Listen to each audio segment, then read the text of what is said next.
Agradecimentos especiais aos dois contribuidores do último vídeo, Samuel Júlio da Silva e Cauã Souza Anastácio.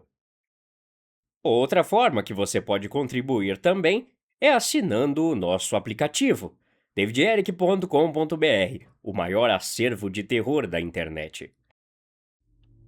A primeira coisa que você precisa entender sobre o paraíso é que ele não tem cheiro nenhum. Bom, pelo menos não a princípio, digo, no início de tudo. E a ausência de cheiro, para um cérebro humano, é o primeiro sinal de que você está morto. Ou pior, de que você é um prisioneiro. Eu abri os olhos e só vi o branco. Não sabia meu nome, não sabia quantos anos eu tinha, não sabia o que era um ano. A minha mente era uma coisa totalmente em branco, onde apenas o vocabulário básico e o instinto de sobrevivência me moviam. Me sentei, esperando, não sei o quê. Foi então que eu a vi. A cerca de 10 passos de mim, deitada em posição fetal, tinha uma mulher. Ela estava nua, assim como eu. Ela respirava devagar. Quando essa mulher abriu os olhos e me encarou, ela fez a mesma cara que eu provavelmente fiz quando abri os olhos também. Nós não falamos nada. Não tinha o que perguntar. Nos arrastamos um para perto do outro. E então, olhamos ao redor. O espaço era infinito, mas não estávamos sozinhos. Bem no centro daquele infinito, havia um círculo de terra, e rasgando essa terra, erguia-se uma árvore, uma macieira. Enquanto nós dois encarávamos aquela anomalia no meio do nosso deserto branco, o ar vibrou. A voz ressoou dentro da nossa cabeça. Era uma voz masculina, aveludada, transbordando compaixão. "Bem-vindos, meus filhos", a voz disse. Nós recuamos, colando nossos ombros. "Não tenham medo, vocês estão em casa. Vocês são os meus primogênitos. Eu criei este lugar para vocês. Aqui não há frio, não há fome, não há doença, não há morte. Vocês nunca envelhecerão. Vocês têm o infinito para caminharem juntos, para existirem em paz, sob a minha proteção." A mulher ao meu lado apertou o meu braço. "Eu lhes dou todo este horizonte. Eu lhes dou a vida eterna. Eu só lhes peço uma única coisa em troca. Apenas uma prova do amor de vocês por mim." Uma luz, quase divina, desceu do teto inexistente e iluminou a árvore. "Nunca toquem na árvore. Nunca comam o que ela oferece. Aquele fruto é a única coisa que me pertence. Se vocês o comerem, vocês vão me quebrar o coração. E se o fizerem, a atmosfera de onde vocês estão será preenchida com um gás ácido e vocês queimarão até virarem cinzas em uma agonia que durará horas. Eu não quero fazer isso. Eu os amo. Portanto, obedeçam e vivam em paz." O ar então parou de vibrar. O silêncio voltou. Eu não sei quanto tempo se passou. Sem sol, sem lua, sem fome, sem sono. Podem ter sido dias, podem ter sido décadas. Nós caminhamos em linha reta para longe da árvore. Andamos buscando uma parede, uma porta, um limite. Mas naquele lugar, não importava o quanto andássemos para a frente, eventualmente a árvore aparecia no horizonte à nossa frente novamente. O infinito era um grande loop infinito. E não havia nada para fazer. Nós conversamos até esgotarmos todo o vocabulário que restava em nossos cérebros. Contamos histórias que inventamos, brincamos de desenhar no chão branco usando a umidade da nossa própria saliva, fizemos sexo, não por amor, não por luxúria, mas apenas para sentir algo. A voz, durante todo esse tempo, não falou mais conosco. A mulher, eu decidi chamá-la de El, a primeira sílaba que eu consegui balbuciar, começou a perder a sanidade primeiro. El passava horas encarando as próprias mãos, esquecendo como fechá-las. Às vezes, eu a encontrava chorando sem lágrimas, balançando o corpo sem nenhum sentido. E, invariavelmente, os olhos dela iam para a árvore. O ponto de virada ocorreu no momento em que a luz branca piscou. Foi menos que 1 milissegundo, mas naquele milissegundo de sombra, El, que estava deitada de bruços, arranhando o chão com a unha do indicador, parou. Ela se levantou. Tem algo aqui. A voz dela era seca, por meses ou anos, por causa da falta de uso frequente. Eu me ajoelhei ao lado dela. Ela continuou esfregando a unha no mesmo pedaço. A luz piscou. Eu vi a sombra no relevo. O chão não é liso aqui. Está encoberto. Nós dois começamos a esfregar a área com as mãos, usando o próprio suor para polir a superfície. O material começou aos poucos a ceder. Parecia uma camada de resina branca aplicada sobre o piso. Debaixo da falsa camada de branco, o chão estava manchado. Manchas escuras, marrons. Mas não era apenas sujeira. Havia ranhuras, marcas de unhas humanas que haviam tentado rasgar o chão em desespero, em agonia. E no centro desse pandemônio de arranhões havia um conjunto de marcas precisas, contagens, traços verticais e horizontais. Havia milhares de conjuntos de 5 traços, milhares. El colocou o último conjunto de traços. Acima dele, arranhado no chão, com o que deveria ser o osso de um dedo quebrado, havia um número no nosso idioma incutido. Dizia: Geração 10.203. Olhei para a mulher ao meu lado. Nós não somos os primeiros.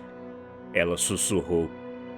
Geração 10.203. Realmente, não tínhamos sido os primeiros depois de todas essas evidências. As pessoas de antes acordaram aqui, assim como nós. Ouviram o discurso amoroso da voz, suportaram o vazio branco até a mente apodrecer.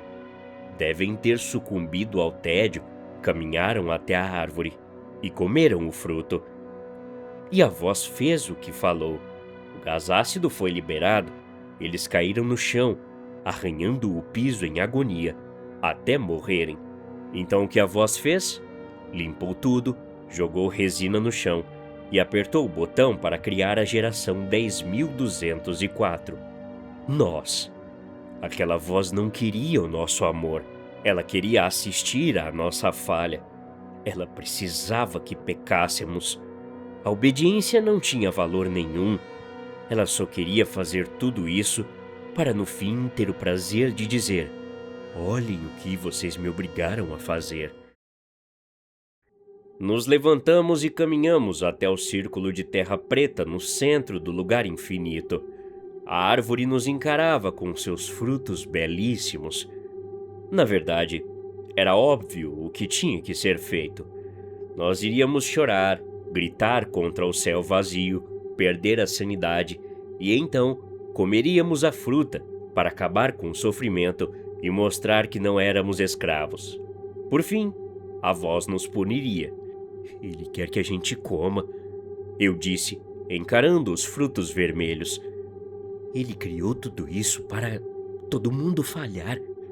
Se só existe uma escolha, não é uma escolha. El olhou para as próprias unhas imaginando a dor das 10.000 mulheres antes dela que arranharam aquele chão. Mas, se a gente comer, a gente morre. Então aí ele faz a geração 10.205.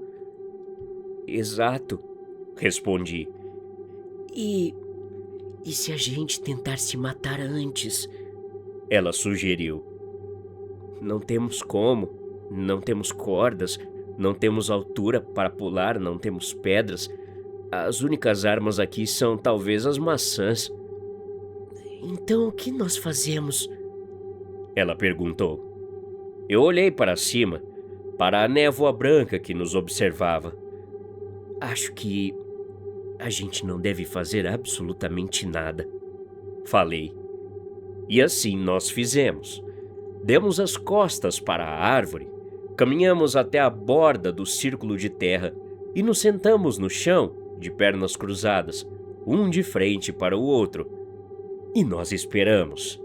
Fechamos os olhos, desaceleramos a nossa respiração e abraçamos o nada. Se o pecado era a ação, a nossa salvação e a nossa vingança seriam nada. Iríamos definhar de velhice ali mesmo, sentados no escuro de nossas próprias pálpebras, negando a desobediência. Nós entramos em um estado de quase torpor. Dias? Semanas? A mente desliga. Nos tornamos os monumentos da nossa própria recusa. Até que o chão tremeu. O que vocês estão fazendo? A voz disse, só que dessa vez não tão amorosa. Talvez esperássemos essa reação, não sei, talvez acostumamos com o nada. Não abrimos os olhos, nós não nos movemos, apenas seguramos as mãos um do outro. Levantem-se! O tempo está passando, olhem para a árvore. Continuamos petrificados. O silêncio que demos para a voz foi a maior ofensa que aquele ser já havia recebido em 10.000 existências. O Criador percebeu que a narrativa tinha fugido do controle. Vocês são meus, eu dei a vida a vocês, eu os fiz perfeitos. Vocês me devem a ação, vocês me devem a decisão. O discurso de amor da criatura sumiu. O que falava agora conosco era a fúria mimada de um ser narcisista. Quando a intimidação não funcionou, ele fez alguma coisa que alterou a física do lugar. O chão sob os nossos pés começou a esquentar. A temperatura do piso subiu de confortáveis 20 graus para 40, depois 50. O calor subia pelas nossas pernas nuas, queimando a pele. Gememos de dor, mas mantivemos as mãos dadas, de olhos fechados. Não levante, não ande. Eu sussurrei para ela, apertando os dedos dela. Ele não pode nos matar por não fazermos nada. Se ele fizer isso, quebra a própria regra. A voz então gargalhou. Vocês acham que entendem as regras? Vocês acham que têm uma escolha? Vocês existem para pecar. De repente, a gravidade também mudou. De uma vez só. O teto, que antes era uma neblina infinita, se materializou numa placa de metal preto de milhares de toneladas e começou a descer. O teto, então, foi chegando cada vez mais perto das nossas cabeças. O espaço infinito tornou-se claustrofóbico. A placa preta enorme desceu de 100 metros para 50, de 50 para 20, de 20 para 3. Nós fomos obrigados a deitar naquele chão quente. Nos mantemos firmes. Não iríamos ceder de forma alguma. O teto parou a exatos 60 centímetros do chão. Estávamos ficando prensados. O único espaço do lugar onde o teto não havia descido, no entanto, formando um pilar de espaço oco, era o círculo de terra preta, onde a árvore estava plantada. Rastejem! A voz ordenou, misturada ao barulho do chão quente que agora atingia os 70 graus. A pele dos nossos ventres e pernas começou a empolar, derreter contra o chão. O cheiro de carne podre assando, a nossa própria carne, tomou conta daquele paraíso antes limpinho. Foi o primeiro cheiro que o paraíso teve em muito tempo. Elle soltou um grito de dor. Ela não suportou. Ela soltou a minha mão e começou a rastejar, arrastando o corpo em carne viva pelo chão branco, deixando um rastro de sangue e fluidos corporais em direção ao único local seguro, o círculo sob a árvore. Eu fui atrás dela. Apesar de estar firme no meu propósito, meu instinto de sobrevivência ainda queria protegê-la e proteger a mim. Me arrastei chorando, vomitando de dor, sentindo as partes de minha pele descolando dos músculos enquanto o chão cozinhava o meu peito. Depois de um tempo agonizante nos arrastando, chegamos ao círculo de terra. Diferente do chão branco, ali não era aquecido. Era uma terra fofa e fria, um alívio contra as nossas queimaduras. Nos abraçamos no pé da árvore, encolhidos na base do tronco. A placa negra do teto não subiu. Ela continuou ali, nos trancando naquele maldito círculo. A voz, agora, retornou ao seu tom aveludado, manso. Vocês não precisavam ter passado por isso. Eu avisei. Eu os amo tanto, e vocês continuam me testando. Por que vocês resistem ao amor?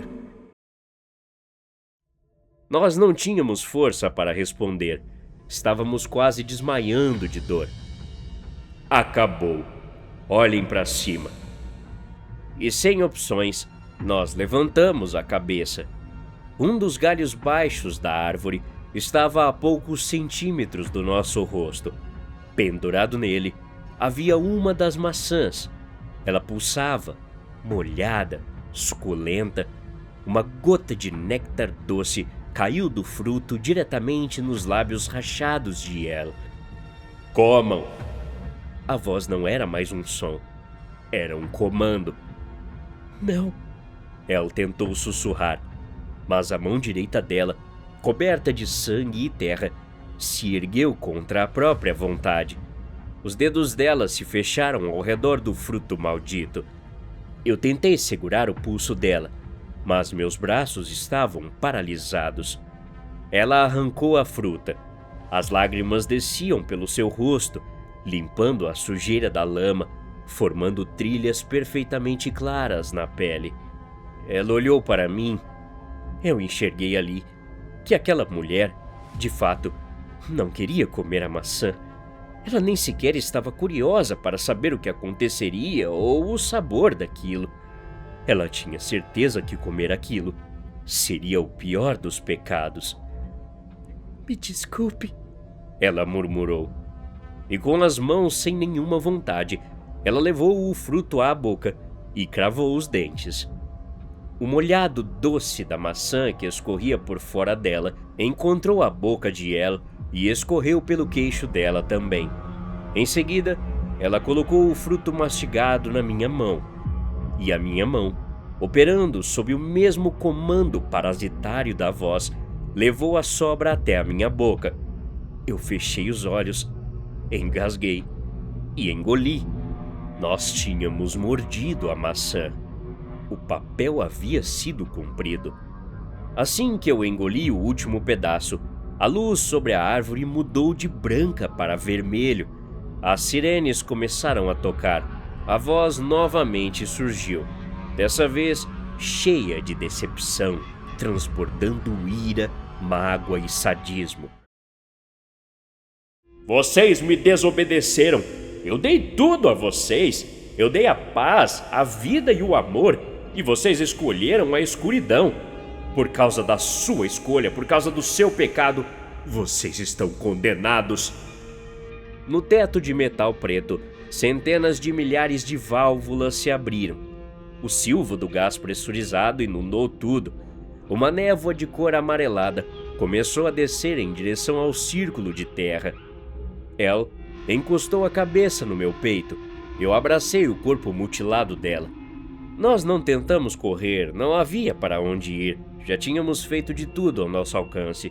Enquanto a nuvem amarela descia cada vez mais perto da gente, eu encarei o teto, como olhando para um céu sem ninguém, e reuni o que restava do meu ar para dar a ele a minha última frase: Senhor, perdoe-me, pois eu pequei. O gás nos atingiu. A dor não foi muito diferente das outras dores que sentimos tentando nos manter fora do pecado de comer a maçã. Nossos olhos secaram, nossas córneas derreteram. Junto a isso, a respiração parecia mais difícil. Eu caí no chão branco e comecei a arranhar, tentando, no meu último espasmo de vida lúcida, arranhar o número 5 no chão, para que a geração 10.205 soubesse que eles também nunca tiveram escolha. O Criador não é aquele que julga o mal. O Criador é aquele que fabrica o cenário onde não há alternativa a não ser falhar.